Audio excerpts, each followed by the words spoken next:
Successful people learn how to make their mind work for them. I'm David Nagel, and this is the Successful Mind Podcast. A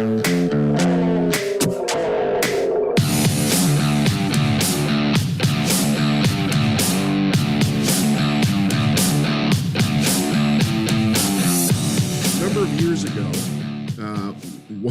one of my clients that I had just started working with had a plan to build an amazing business. And she had a plan of exactly what she was supposed to do. She came to us and we basically drew out a plan so that she could go over 7 figures in her first year. And she had to do seminars. She was going to do coaching. She was going to do a lot of different things. So me and Steph and Brandon were in Belize on a private island, and we were hosting a date with your dark side. We were down there for a week, 10 days. And one morning, before our event began, I got a very panicky email from this client, basically saying that she wanted to quit. She thought she was going to go bankrupt. She made a huge mistake. So this was like really, really urgent.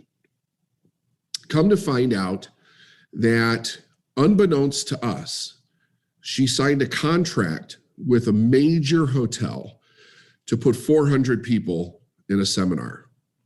And she had never put one person in a seminar in her entire life. And the part of the issue was that when we work with a client, our job is to help them, to support them. Like, tell us what you're doing. Show us the contracts. We'll give you advice if this is good or not. I mean, always contract has to go before your legal team. But from a tactical perspective, we want to see everything to make sure that you're going to come out winning. She never showed us the contract. Didn't even know she was signing this contract. And not only had she signed it and committed to it, which would have been several $100,000, she literally would have gone bankrupt. It had been several weeks since she had done it. And the time frame that she basically had was, it was about 45 days before the event. So she basically had 30 days to fill 400 people in an event. And she said, nobody's signing up. And I said, what do you mean nobody's signing up? She said, I'm freaking out because I've done all this stuff and nobody's signing up. I said, well, what have you done? She's like, I've done this marketing and the website. And I said, how many people have you actually gotten on the phone with and asked them to buy a ticket to the seminar? 0. And I said, why? Why haven't you got on the phone? And she said to me, these were her exact words, I didn't think it was part of the plan. And I said, it's the only fucking plan. There is no other plan. Now, I felt really bad for her in the situation that she was in. She created this problem because she didn't communicate.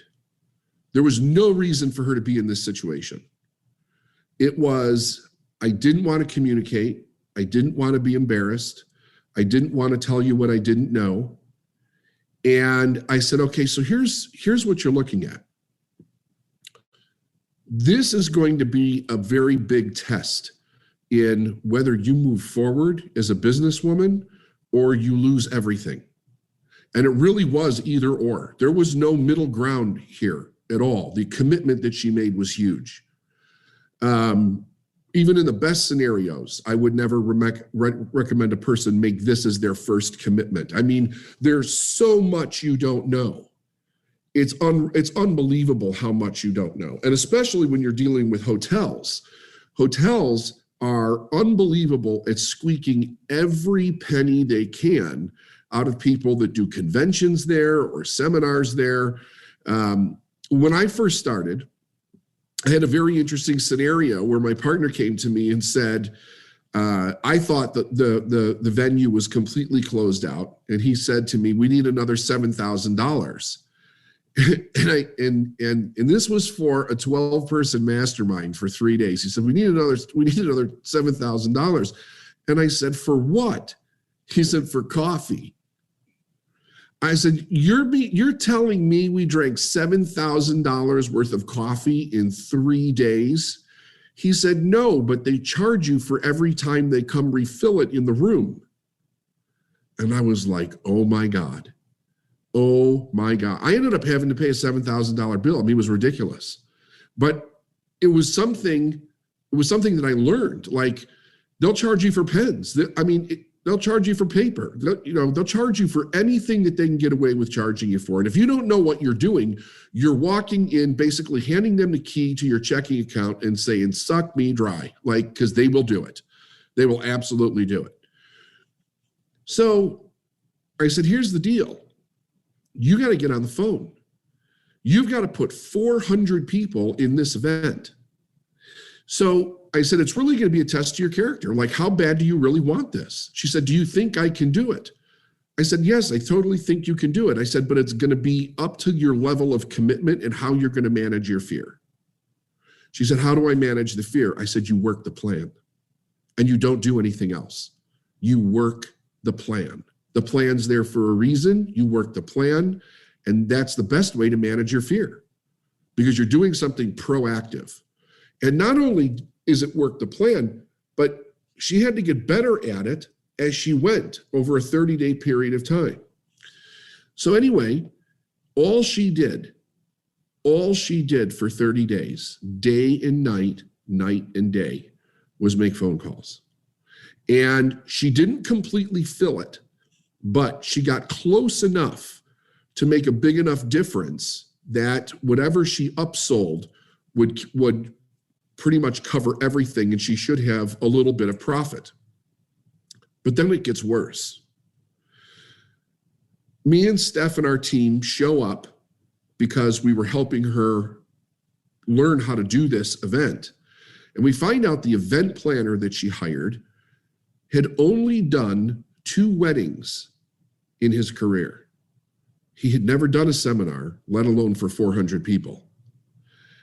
I fired him on the spot, and I put Steph in charge of running the entire event because a 400-person event is a serious deal. If you don't know what you're doing with a group that large, it could go haywire really, really fast. And remember, it's not just, yes, you want to provide great service to the people that are there, but you, from a business perspective, everything has to run like a Swiss watch in order for you to set up the sales. Because you're going to ask people to spend a ton of money on whatever it is that you're offering. So it cannot look like you don't know what you're doing. I mean, as far as the skill set for what she had that she was upselling them, she was a master at that. There was no question. But as far as running the event, that can make you look like a complete fool if you're not prepared. It won't matter how good you are at what you do. If the people in that event perceive that you don't know what you're doing, it doesn't matter that you do know, because they won't buy. They won't trust you. They won't have any confidence in what it is that you're telling them that you can actually do for them. So between our team, and we worked with her for 3 years. We were at every event that she did for 3 years to teach her how to do it, because she had to learn the nuts and bolts from the ground up to be able to do this. So she did very well. She did not have to go bankrupt. She did not hit her goals, right? But she came close enough that she was able to continue on with the business. But it was such an amazing learning lesson for her. And actually, it was trial by fire type situation. I don't think, and you can look back and you could say this was a huge mistake, but knowing her and her personality, it was the exact thing that she needed to be able to prove to herself that she could actually do this. And I would say that that's different for everybody. So don't ever chalk yourself up to somebody else's mistake or accomplishment, right? That comparison's not a good thing. But the inspiration from the story is very good, because it was all about working the plan. We didn't have to know anything about her attendees. We didn't have to know anything about what she was selling. We know how to run events forward, backward. We can run them in the dark. So we worked our plan. We knew exactly what we were doing and what needed to be done. And we told her, all you need to focus on is what you know how to do on the stage. Now, you got to also understand, she'd never spoken to 400 people before. Like, probably the largest group she had spoken to was like conference rooms for major companies. So she wasn't completely green, but she was still pretty green in that area. She was well-spoken. She was articulate. She knew how to get her message across. That was the main thing, right? The charismatic entertainment factor that you bring to the stage, you pretty much develop as your career goes on. But she was brilliant on there, as brilliant as she needed to be in order to be able to make it work. On the other hand, many years ago, I had a client almost in an identical situation where we did not know that she was having a problem because she never came to us and said anything. And I got a phone call from her husband, who I knew, but I wasn't coaching. And he said, I'm not going to say what her name was, but he told me, he said, we have a big problem here. And I said, what's the problem? He said, she's been in bed for a week. She won't get out of bed. I said, a week? Why are you waiting a week to tell us? Her event is in just a few weeks. Everything that we had known up to that point was that everything was going okay. Turns out nothing was going okay. Nothing was going okay. And she ended up in bed for a week. Her solution to this was that she was just going to file bankruptcy. She was just going to file bankruptcy. Fear overtook her mind. Now, we managed to get her out of bed, and we managed to get her to do the exact same thing we did with this other client, which was work the plan. Work the plan. She was sitting on an event that netted her just short of $1 million for her year. And she was this close to going bankrupt because fear grasped her mind. In both of these cases, the thing that kept these people from losing everything, because I want you to really consider, they were completely emotionally and psychologically convinced that they needed to go bankrupt. But working the plan allowed them both to not just make it, but succeed. And the one client was just short of $1 million, and the other one went over it quite a bit. And it was just a decision that was in their head. Am I going to let fear take over my mind, or am I going to work the plan? And the other interesting thing was, as soon as they got afraid, they chose not to communicate with us. They did not tell us that they were in fear. They didn't tell us that what their insecurities were. They hid. They hid. For both of these clients, it took them a long time to develop the skill set of asking for help. These were huge lessons for them.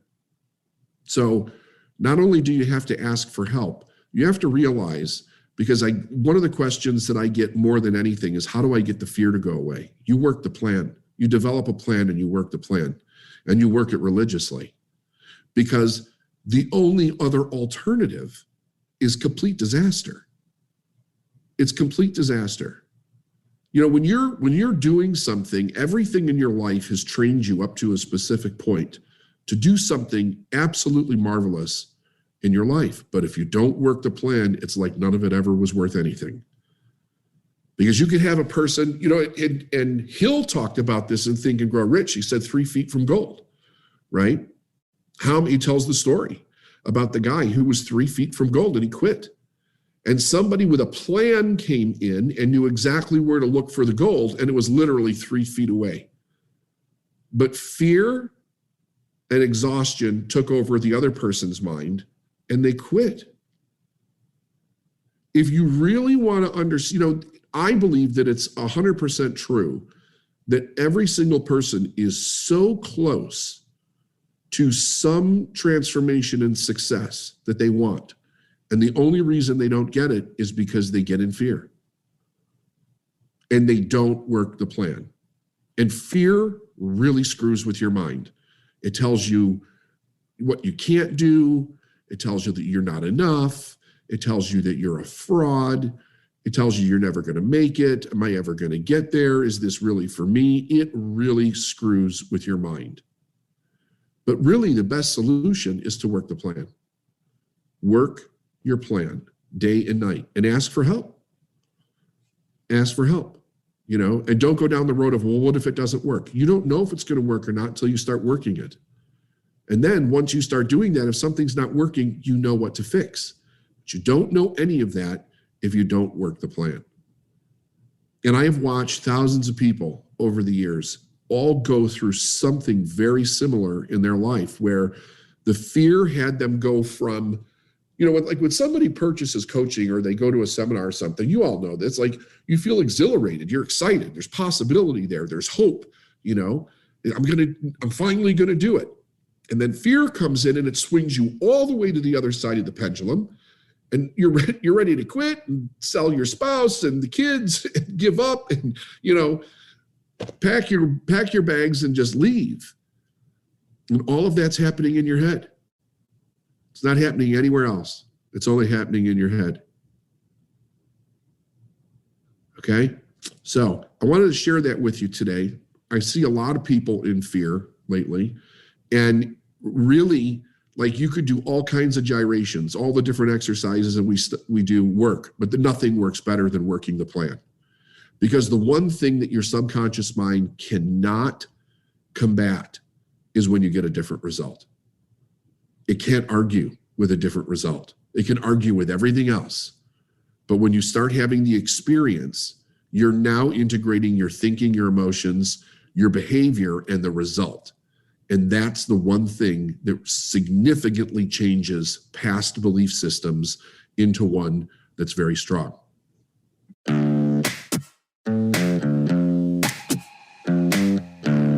Thanks for listening to the Successful Mind podcast. And if you like what you heard and you want to know more, go to davidnagel.com/free stuff.